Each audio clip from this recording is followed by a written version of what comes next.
Olá, muito bom dia, boa tarde, boa noite para você, Gapiano, que está vendo esse vídeo. Muito prazer, meu nome é Caio Eduardo, sou um dos monitores da disciplina de Geografia no GAP. E na aula de hoje iremos falar um pouco mais sobre a urbanização e seus conceitos. Antes da gente começar, eu gostaria de ressaltar alguns pontos. O primeiro é que a urbanização, o assunto em geral, é um dos temas mais relevantes para o Enem na disciplina de Geografia. E todo ano sempre tem questões relacionadas ao tema. E a minha sugestão também, antes da gente começar, é que vocês tomem nota durante essa aula, porque existem muitos conceitos e pontos importantes, e eu acredito que quando você toma nota, diminui a probabilidade de você esquecer e aumenta a fixação do conteúdo. Então, já que a gente vai falar sobre urbanização hoje, vamos ver o conceito básico desse tema.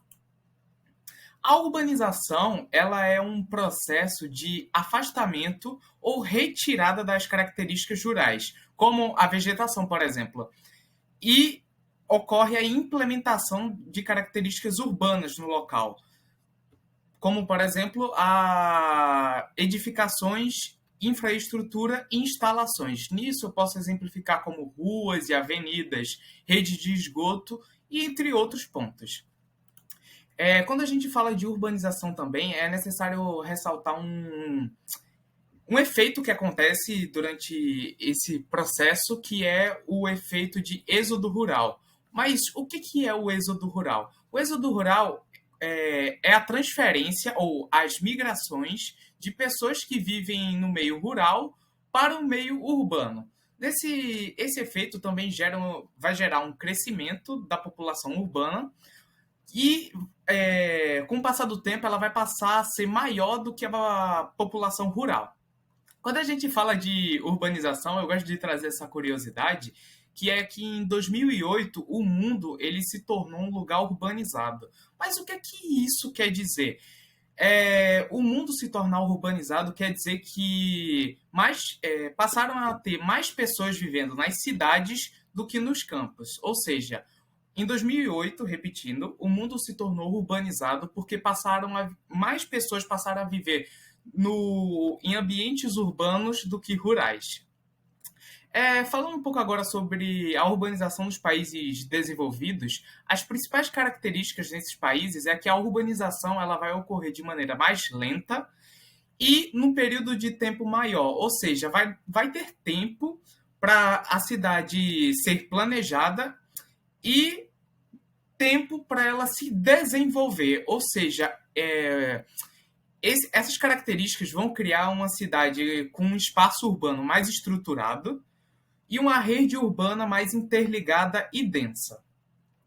Porém, eu não posso dizer que o mesmo acontece quando a gente fala nos países subdesenvolvidos. Ao contrário dos países desenvolvidos, a urbanização nesses países vai ocorrer de maneira acelerada e não lenta, e ela vai ser direcionada para um número reduzido de cidades ou regiões específicas. Essa urbanização acelerada não vai ter tempo para uma infraestrutura se desenvolver, e isso vai criar uma rede urbana mais incompleta e desorganizada, de certa forma. Já que a gente está falando de países subdesenvolvidos, vamos falar um pouco mais sobre a urbanização no Brasil?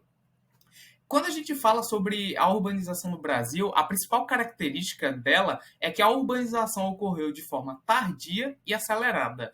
Vale ressaltar que a urbanização do Brasil é um subtópico da urbanização em geral, que mais cai no Enem, porque o Enem ele gosta de trazer os assuntos, os temas para o âmbito nacional, entende?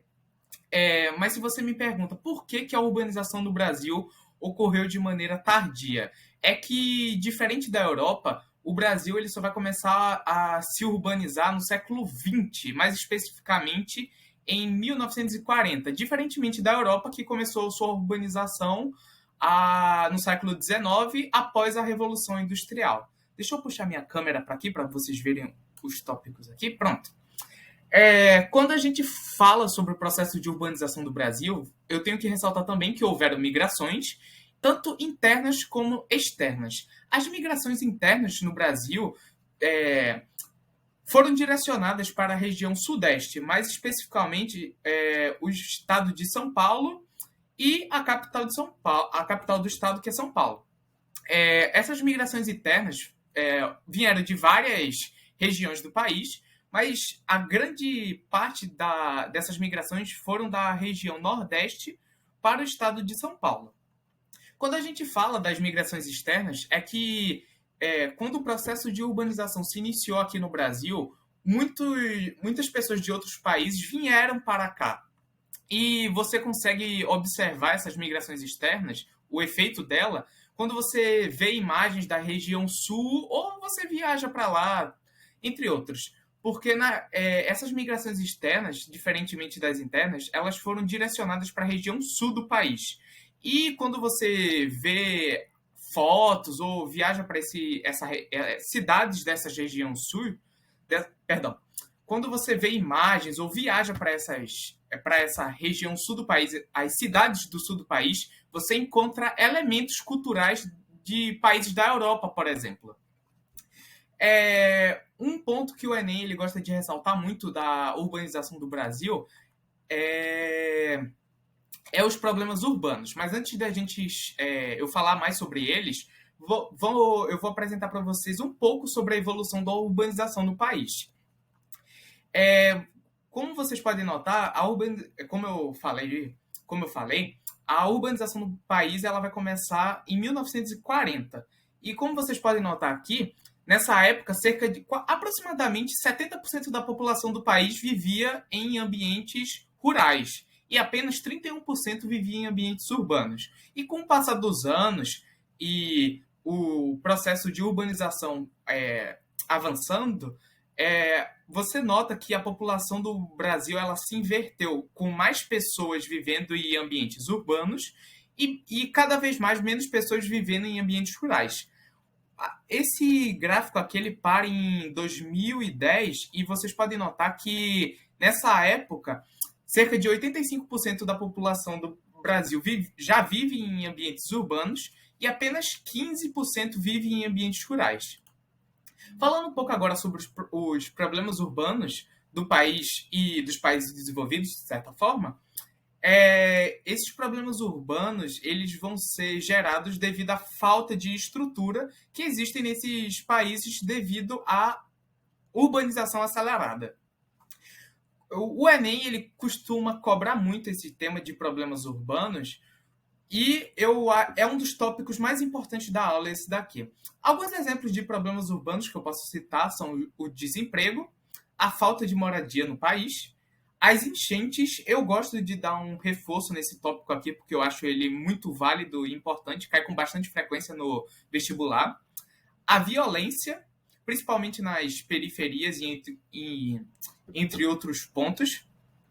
Lixo e a poluição como um todo, né, de certa forma. Poluição não significa ser apenas lixo, por exemplo. Pode ser poluição sonora, e entre outros. E também o trânsito do país. Um país que apresenta uma má infraestrutura tem uma mobilidade urbana meio complicada. Aqui vocês podem ver alguns exemplos e eu vou reforçar o tópico de falta de moradia porque devido à pandemia muitas pessoas não tiveram condições de manter sua residência e acabaram morando nas ruas. Então, eu acredito que esse tópico de falta de moradia pode ser algo válido para a próxima prova do Enem. Falando um pouco agora sobre outros tópicos da urbanização, começando com a urbanização, que é o predomínio do urbano sobre o rural. Em outras palavras, a urbanização é o desenvolvimento ou a expansão de áreas urbanas em âmbitos rurais. Temos aqui também o conceito de cidade, que é a concentração de pessoas em um determinado espaço onde existem atividades econômicas secundárias e terciárias. As cidades, como um todo, elas sempre vão se desenvolver em torno dessas atividades econômicas. O estado, a região sudeste mesmo, quando o processo de urbanização começou, foi impulsionado pelas indústrias que se instalaram no local. Quando a gente está falando sobre o conceito de cidade, é importante ressaltar esses dois tópicos aqui começando com o sítio urbano. O sítio urbano é o lugar que a cidade vai se desenvolver, ou seja, vai ser o local que a cidade vai ser construída. Quando a gente fala sobre construção de cidades, elas podem se desenvolver de duas formas: de forma planejada e de forma espontânea. Cidades planejadas, elas são cidades que elas foram construídas com um propósito. Eu posso citar o exemplo da cidade de Brasília, que ela foi construída com o propósito de ser a sede do governo federal do país. Já as cidades espontâneas, elas crescem de certa forma porque vai haver uma entrada maciça de pessoas e com isso vai existir um crescimento espontâneo e desordenado dessa cidade. Vale ressaltar também que a posição de uma cidade ela vai influenciar no seu desenvolvimento. Eu trouxe aqui algumas imagens para você ver, que é o exemplo de Paris e Veneza, que elas são cidades fluviais e, por ter essa característica, elas se desenvolveram de maneira específica, não diferente de outras cidades que não apresentam essas características. Falando um pouco agora sobre a função das cidades, as cidades elas vão ser caracterizadas por certas funções. Cidades com funções comerciais, como Manaus e Caruaru, por exemplo, aqui de Pernambuco, elas vão ser cidades com funções comerciais. Mas o que é uma cidade com função comercial? Cidades que são caracterizadas por funções comerciais é que a renda do local, o que move a economia do local, de certa forma, são serviços e entre outros. A cidade de Manaus, eu poderia incluir ela como uma função industrial, porém, cerca de 26% da economia do estado de Manaus como um todo gira em torno de uma função comercial e como venda de serviços, por exemplo.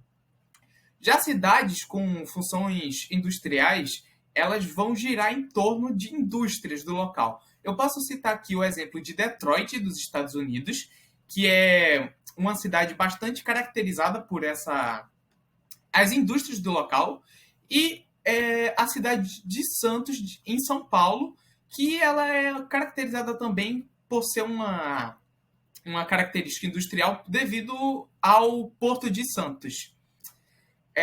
Cidades com funções administrativas, elas vão girar em torno de... O principal exemplo assim que eu vou poder citar para funções administrativas é as capitais dos países, como, por exemplo, Brasília, que é a capital do Brasil e localizada no Distrito Federal, e Washington, D.C., que é a capital dos Estados Unidos. Cidades com funções religiosas, a economia dessas cidades ela vai gerar em torno... a economia e o desenvolvimento dela vai gerar em torno de eventos religiosos que podem ocorrer de forma esporádica, como, sei lá, como uma vez por ano, por exemplo, que é o caso da cidade de Meca, que eu vou citar posteriormente, e a cidade de Jerusalém, em Israel, que é considerada uma cidade sagrada. Eu posso ser... Outra função que uma cidade pode ter é uma função universitária. Cidades com funções universitárias, elas vão ser conhecidas como... A universidade daquele local vai ter relevância, pode chegar a ter relevância mundial, o que faz a cidade ser conhecida por isso. Londres é conhecida como uma cidade universitária porque ela é a sede principal de uma das maiores universidades do mundo, que é a Universidade de Oxford. Já Cambridge, nos Estados Unidos, é outro exemplo que eu posso citar, porque é a sede da Universidade de Harvard, e tanto Oxford como Harvard, elas são conhecidas mundialmente, o que faz essas cidades, como um todo, ter uma certa relevância, não só por outros processos, como funções comerciais, que é o caso da cidade de Londres, por exemplo, mas também a cidade ela fica caracterizada também como uma função universitária por ser sede dessas universidades famosas. Por fim, eu posso citar aqui as cidades que apresentam uma função turística, pois a economia dessas cidades ela vai ser girada em torno do turismo, que é o caso da cidade de Cancún, localizada no México, e das Ilhas Maldivas, localizado no país das Maldivas. Falando um pouco de exemplos visuais que eu queria trazer, já que não coube no outro slide, a título de curiosidade, a cidade de Meca, todos os anos, ela reúne milhares de muçulmanos nesse local, pois é um local sagrado. Esse cubo, de certa forma, que vocês estão vendo aqui, deixa eu dar uma afilada, porque realmente é um nome complicado, e me perdoem pelo termo, assim, a pronúncia, sabe? Esse cubo, o nome dele é Kaaba, e esse evento que vocês estão vendo aqui é o evento de Hajj, que é uma peregrinação que ocorre uma vez por ano, entre os dias 7 a 12 de julho. Eu quis trazer Meca, não falando assim de urbanização em geral, mas sim a título de curiosidade, pois o Islã e a cidade de Meca como um todo pode ter uma certa relevância assim para o Enem no quesito de questões geopolíticas. E é por isso, desse motivo de questões geopolíticas, que eu trouxe aqui os Estados Unidos. E o exemplo que eu trouxe é a cidade com função administrativa, que é Washington. Nessa imagem aqui, vocês podem ver o Capitólio dos Estados Unidos, que é a sede do Congresso dos Estados Unidos, onde o Congresso se reúne. Nisso está incluso a Câmara dos Senadores e dos deputados do país.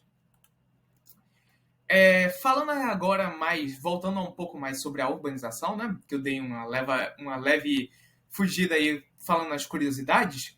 É importante vocês saberem esses tópicos aqui. Deixa eu puxar aqui minha imagem aqui no meio. Pronto. É importante vocês saberem esses tópicos aqui, porque a rede urbana de uma cidade, ela tem muita relevância assim e provavelmente deve cair no vestibular.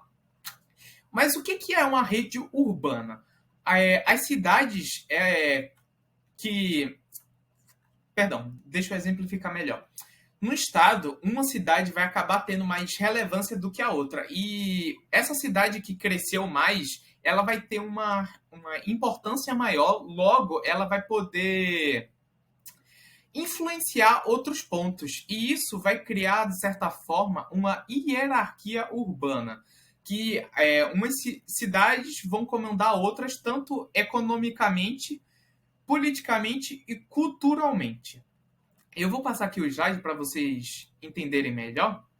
Eita, agora não tem nem... Eu vou deixar a câmera aqui, depois quando eu for falar desse gráfico aqui, eu arrasto para o outro lado.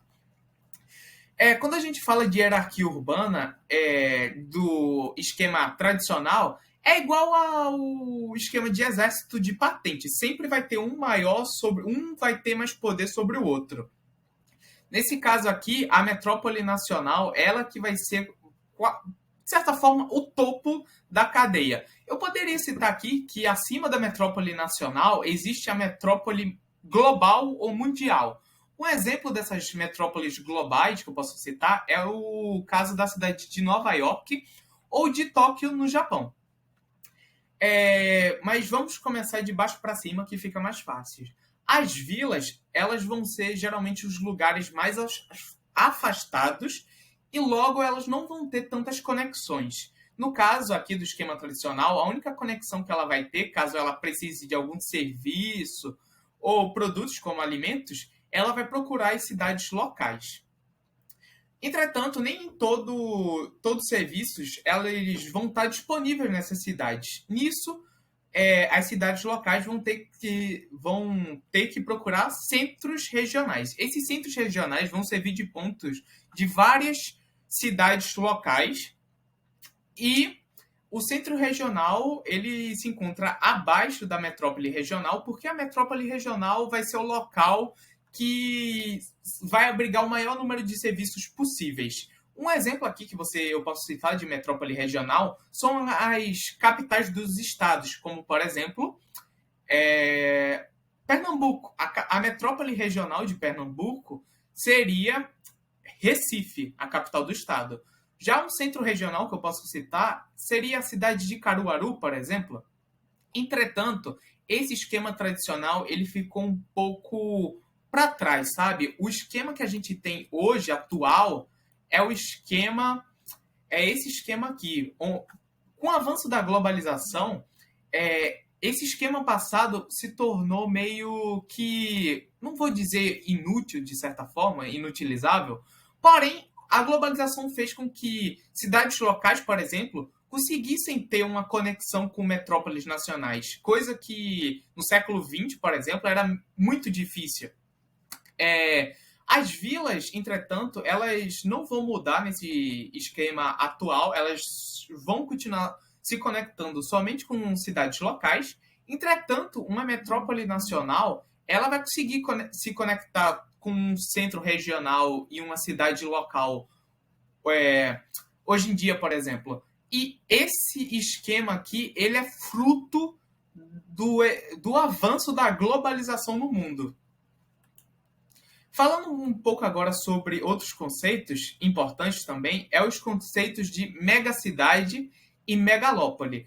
O que é uma megacidade? Uma megacidade são cidades que têm uma população igual ou superior a 10 milhões de habitantes. Eu trouxe aqui como exemplo a cidade de São Paulo, do Brasil, e a cidade de Tóquio, localizada no Japão. Eu poderia dar outro exemplo aqui, que é a cidade de Nova York, que localizada nos Estados Unidos. Já uma megalópole, ela é a unificação e conurbação de duas ou mais metrópoles, ou megacidades também. Porque, por exemplo, São Paulo, ela é considerada uma metrópole nacional. E também ela é uma megacidade. Mas, repetindo, uma megalópole é a unificação e conurbação. Conurbação é um termo muito importante e eu vou falar mais sobre ele posteriormente. Mas pensa aqui que a megalópole é a unificação de duas ou mais metrópoles. No caso, eu trouxe como exemplo aqui a megalópole de Tokaido, localizada em Tóquio, no Japão, que ela vai se conectar de Tóquio até a cidade de Shin-Osaka. E durante esse caminho, de certa forma, ela vai se conectando com diversas outras cidades e, por isso, ela é considerada uma megalópole. Afinal, ela vai se conectar com a metrópole de Tóquio, Shin-Osaka e entre outras, como Kyoto, por exemplo. Já outro exemplo que eu posso citar de uma megalópole é a megalópole dos Estados Unidos, chamada de Boswash, que é a fusão dos termos de Boston, da cidade de Boston, com Washington. Vocês podem observar aqui nesse gráfico que essa megalópole ela vai passar por diversas metrópoles, como Washington, Baltimore, perdão pela pronúncia, meu inglês não é dos melhores, a Filadélfia, Newark, mas não Nova York, é um Newark, Nova York e Boston. No caso, são 6 metrópoles que essa megalópole passa. Próximo tópico. Pro vestibular, eu acredito que seja importante vocês darem uma ênfase na megalópole do Rio São Paulo, que é a conexão, a unificação das metrópoles de São Paulo e Rio de Janeiro. É provável que, caso no vestibular aborde uma megalópole, é bem provável que, como eu falei, o Enem ele gosta de trazer para o âmbito nacional. Ou seja, se ele for abordar megalópolis, é bem provável que o tema em geral seja a megalópole do Rio e de São Paulo. Por fim, falando um pouco mais sobre outros termos urbanos importantes, como eu falei, o termo de conurbação. Mas o que é conurbação?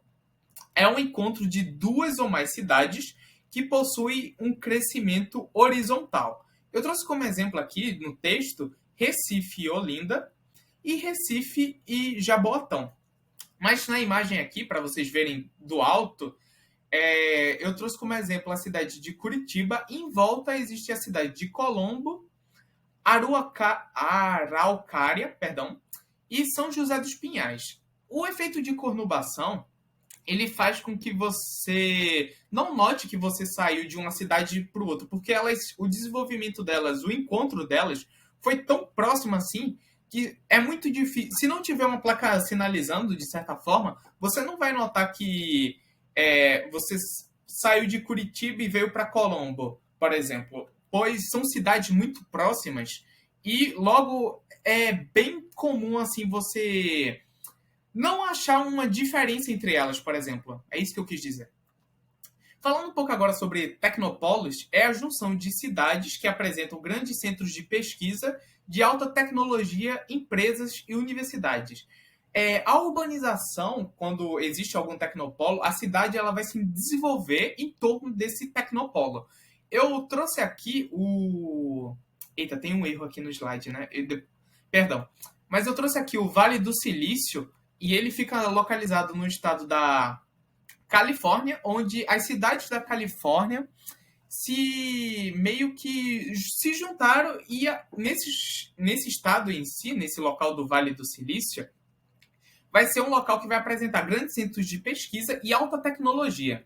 Ou seja, o Vale do Silício, de certa forma, ele é a referência global de um tecnopolo, por exemplo. No caso do Brasil, o maior tecnopolo que a gente tem, ele está localizado na cidade de Campinas, e o desenvolvimento que Campinas teve nos últimos anos, o crescimento, está em torno da existência desses tecnopolos.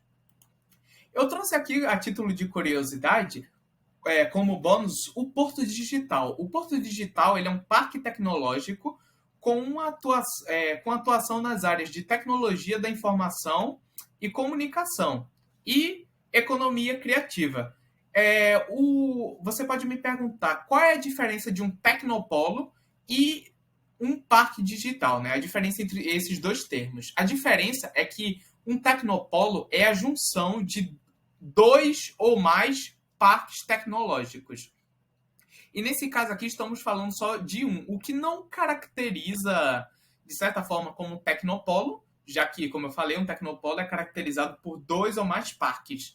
Porém, o Porto Digital, a cada ano, ele tem ganhado uma relevância muito forte no âmbito nacional mesmo, e ele está localizado na cidade do Recife, próximo ao Recife Antigo. O Porto Digital ele foi fundado no ano de 2000 com um duplo objetivo. O primeiro, que é reter profissionais qualificados na cidade e revitalizar o bairro do Recife Antigo. Por fim, um dos últimos termos urbanos que eu posso citar é o termo urbano da região metropolitana. O que é a região metropolitana de um estado, por exemplo? A região metropolitana é o conjunto de cidades ligadas a uma metrópole com serviços e infraestrutura em comum. Eu trouxe aqui o caso da região metropolitana do Recife, onde todas essas cidades que vocês estão vendo aqui, como Cabo de Santo Agostinho, Jaboatão de Guararapes, Olinda, eles estão ligados à metrópole regional do estado, que é Recife. No total, existem cerca de 26 regiões metropolitanas do Brasil. Aqui eu trouxe o exemplo da metrópole de Curitiba, e onde cidades locais estão ligadas a ela. O Vale do Itajaí, que é de Santa Catarina, e a título de curiosidade, a região metropolitana do Recife, de Pernambuco, a região metropolitana de Pernambuco, ela é a 6ª região metropolitana do país mais populosa. Por fim, para finalizar a nossa aula, eu gostaria de ressaltar alguns pontos. O primeiro, no quesito de urbanização, que eu acredito que caia com mais frequência no vestibular, é a urbanização no Brasil, com foco maior nos problemas urbanos, como enchentes, poluição, trânsito, congestionamento de trânsito e falta de moradia, por exemplo, e entre outros. Outro ponto válido que eu gosto de ressaltar também é as características da urbanização em países desenvolvidos e subdesenvolvidos. Passando de forma rápida aqui, os países desenvolvidos, relembrando, eles têm uma urbanização lenta, entretanto, ela ocorre de maneira. Ocorre num período de tempo maior. Isso proporciona que as cidades nesses países desenvolvidos sejam mais planejadas e apresentem uma infraestrutura melhor, mais adequada, porque tiveram tempo de se desenvolver. Já a urbanização dos países subdesenvolvidos, elas vão ser caracterizadas como uma urbanização acelerada, e isso vai fazer com que a infraestrutura não seja adequada. A rede urbana nesses países subdesenvolvidos, as cidades não vão ter uma rede urbana completa, pode-se dizer. E essa falta de rede urbana, essa rede urbana incompleta vão gerar problemas de infraestrutura como problemas urbanos. Por isso que eu toco bastante nessa tecla. Urbanização, o foco maior, assim, que eu acredito que caia mais no vestibular, são os problemas urbanos. Falando um pouco agora sobre a urbanização no Brasil, de certa forma, fazendo link com os países subdesenvolvidos, outra característica, além da urbanização acelerada, é a urbanização direcionada para cidades específicas. No caso do Brasil, a urbanização ela foi direcionada para as regiões sul e principalmente sudeste, mais especificamente a cidade de São Paulo e a capital do estado. E por fim, a última coisa que eu quero ressaltar são os termos urbanos, como conurbações, que é a ligação de uma ou mais cidades, metrópoles, que podem ser metrópoles de âmbito de relevância global, que é o caso de Nova York, por exemplo, e Tóquio, metrópoles nacionais, eu posso citar como exemplo as cidades do Rio de Janeiro, São Paulo e Brasília. Metrópoles regionais, eu posso citar como exemplo as capitais dos estados. Já megacidades, elas vão ser as ligações entre uma ou mais metrópoles, eu acredito. Vamos voltar, porque até eu me confundi aqui. Vamos, só para não passar em branco, né? Megacidades. São cidades que têm uma população superior a 10 milhões de habitantes. E, por fim, a megalópole é a unificação, a conurbação de duas ou mais metrópoles. Por fim, pessoal, essa foi a minha aula. Eu espero que vocês tenham gostado e eu espero ter ajudado vocês a entenderem mais sobre o que é a urbanização e seus conceitos. É isso, até a próxima, fiquem bem e tchau, tchau!